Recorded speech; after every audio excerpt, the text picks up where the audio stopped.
تو دین شعبہ بازی کا نام ایک جو ہمارے ملک میں اللہ رسول کا اتنا تعارف نہیں ہے جتنا ولیوں کا تعارف ہے.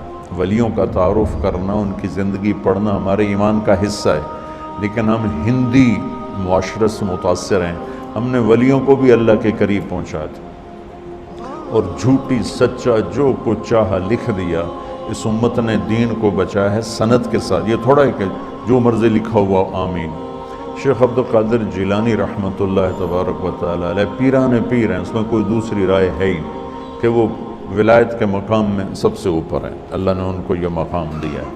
لیکن ان کے بارے میں جھوٹی باتیں. سلام پھیرتے تھے، جب ادھر منہ کرتے تھے تو ادھر والے علماء بن جاتے تھے، اور ادھر منہ پھیرتے تھے تو ادھر والے حافظ بن جاتے تھے، اور وہ ان پڑھ کہتے ہیں سبحان اللہ. ارے بھائی ایسا نہیں. میرے نبی سے بڑی نظر ہے جیلانی کی. قطب سبحانی، پیران پیر، جتنے ٹائٹل دو تھوڑے ہیں، لیکن میرے نبی کے سامنے تو وہ ایک تنکے کی حیثیت نہیں رکھتے ہیں. ساری ولایت تو بہت چھوٹی چیز ہے. سارے انبیاء اکٹھے ہو جائیں تو میرے نبی کے سامنے کیا ہے؟ کچھ بھی نہیں. تو میرے نبی سلام پھیرتے تو عالم بنا دیتے، ادھر سلام پھیرتے تو حافظ بنا دیتے. آپ نے تو کیا نہیں تو یہ پیران پیر کیسے کر دیا؟ یہ اس قسم کے جھوٹے قصوں نے وہ دین کا حلیہ بگاڑ دیا، دین کی شکل بگاڑ دی. مثال کے طور پہ یعنی آپ اگر ہمارے صوفیاء کی کتابیں اٹھا کے پڑھنا شروع کریں نا، تو آپ کو وہ ایسی یعنی باتیں اور ان کے اندر ملیں گی کہ آپ کہیں گے یار یہ باتیں مطلب کوئی عقل میں آنے والی نہیں ہے. تذکرۃ الاولیاء کتاب دیوبند بریلوی دونوں چھاپ رہے ہیں، اس میں آپ ذرا بزرگوں کے دعوے سنیں. وہ بندہ کہتا ہے یار یہ کون سی کرامتیں ہیں؟ انہوں نے سورج واپس بلانے ہیں. شاہ شمس نے بلایا سورج نو تے بوٹی پون دیتی ملتان او ملتان جی پونی جانی سگردوچ نہیں ہو سکتی کیونکہ وہ تو سورج آندا نہیں نا. وہ سر وہ ایکویٹر دے خط استوا دے نزدیک ہے، جڑے بھی شہر ہون گے وہ گرمی ہوئے گی ہوتے. اس طریقے سے وہ لوگ یعنی باتیں کرتے کرتے دنیا سے چلے گئے، کہانیاں کرا کے چلے گئے. اور اکثر آپ نے کئی بزرگوں کے بارے میں سنا ہوگا جی جناب ایک کوئی ان کے پاس ان پڑھ بندہ چلا گیا، جی مجھے قرآن پڑھا دو. وہ کہتا جی بزرگوں نے کہا جی میرے پیچھے نماز پڑھی. کہتے ہیں جی پیچھے نماز نیت کی، نماز تو ایک نے نیت کی تھی. وہ کہتے ہیں دائیں طرف سلام پھیرا، جتنے سارے حافظ بن گئے. آپ کہتے ہیں سبحان اللہ. بائیں طرف والے سارے ناظرہ بن گئے. نبی علیہ السلام کے پاس جب کوئی قرآن پڑھنے جاتا تھا وہ اصحاب صفہ میں شامل ہوتا تھا، بیچارہ فاقے کاٹتا تھا، نبی علیہ السلام سے دین سیکھتا تھا، اس شخصیت سے جس کا کام تھا دین پھیلانا. حتیٰ کہ مسند احمد میں اگر آپ دیکھیں تو غزوہ بدر میں کچھ قیدی کافروں کے اس شرط پہ چھوڑے گئے تھے کہ 10 مسلمانوں کو لکھنا پڑھنا سکھا دیں. کافروں سے لکھنا پڑھنا سکھوایا جا رہا ہے. نبی علیہ السلام نے کوئی نگاہ نہیں ماری، مولا علی نے کوئی نگاہ نہیں ماری، ابو بکر نے کوئی نگاہ نہیں ماری.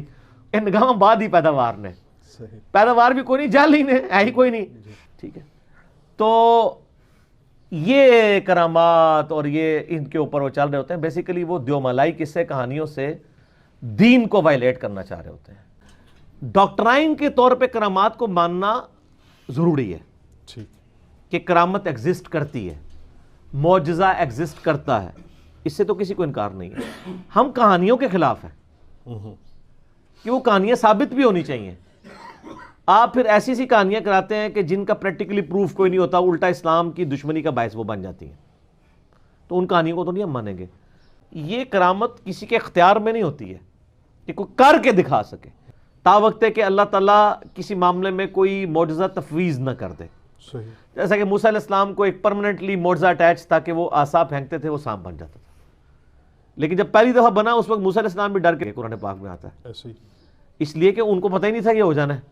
اس کا مطلب ہے کہ انہوں نے نہیں کیا تھا، خود کیا ہوتا تو اینڈ رزلٹ کا پتہ ہوتا انہیں. یہ تو سر حال ہے معجزوں کا. تو کرامات تو چھوٹی چیز ہے، وہ تو اولیاء اللہ سے ریلیٹڈ ہے. تفویض والا معاملہ کوئی نہیں ہوتا کہ آپ کہیں کہ کسی کی کیپیبلٹی یا کمپیٹنسی آ جاتی ہے. اس میں آصف بن برخیہ والا ایک واقعہ، آصف بن برخیہ کا نام تو کسی حدیث کے اندر نہیں آیا، وہ اسرائیلی روایتوں کے اندر ہے، وہ پیش کر دیتے ہیں. اس کی کوئی ڈیٹیل نہیں کہ وہ بندہ کون تھا، فرشتہ تھا، جن تھا، نبی تھا، اور اس کی بنیاد پہ پوری ایک ڈاکٹرائن کھڑی کی ہے. میں نے اس حوالے سے بھی تخت بلقیس کے واقعے کو اس میں ڈسکس کیا. کہتے ہیں جی ایک بزرگ تھے جی, انہوں نے ایک دن بیٹھ کے حساب لگایا کہ میری زندگی کتنی ہے,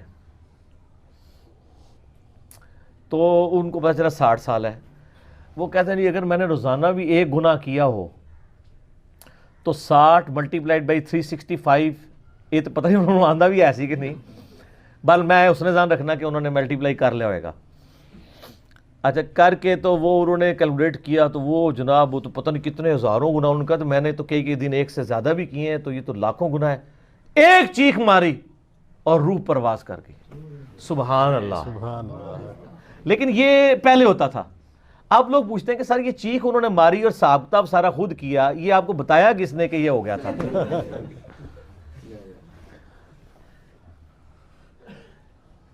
وہ ایک خربوزے والے بھی تو بزرگ ہیں نا, وہ انہوں نے اس لیے نہیں کھایا خربوزہ کہ وہ ہاں تو بڑھیا سی کہ تو بڑھیا سی کہ تو بڑھیا سی. ٹھیک ہے جی.